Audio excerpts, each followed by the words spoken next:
This is what we're currently doing in Saskatchewan, is building like this, when really what we should be doing is building much better. Whoops.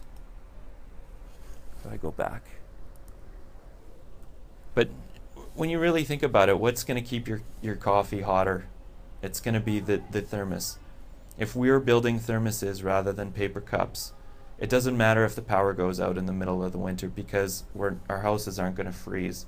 Right now what we're doing is we're building walls this thick, and I'm going to show you some more evidence of this later, but we're hoping that these things stay and keep us warm, when really all you need to do is walk up to and put your hand on the wall, and you'll notice that today that wall is cold. And that's, if we don't have heat being pumped into a home at all times, it's going to get cold in that home.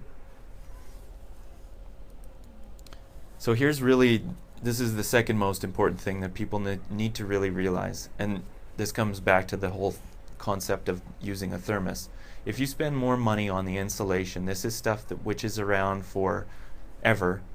It doesn't move. If it's installed properly, it's there. It's working 24/7, 365, and once it's there, it's there. To put it in after the fact is incredibly expensive, and really in most cases you can hardly say that it's worth it.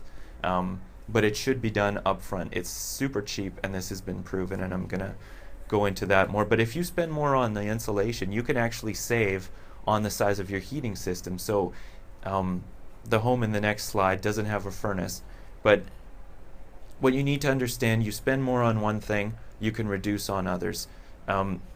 It's not really necessary to have an air conditioner in Saskatchewan if you've built your home properly to be well shaded and well insulated. So I mean, you can cut out a huge chunk of that extra money you spent on the insulation up front. But this is Rob Dumont's house. His home is on Main Street. He built it in '92, and it's cost less than $10,000 extra to make this one of the most efficient homes in the entire world. And they proved this, him and a group of 5 people proved this in Regina in the 70s. And the Germans actually took this home that they had constructed and created what's called the Passivhaus standard, which is growing in popularity all over the world right now, but it's actually required in Austria.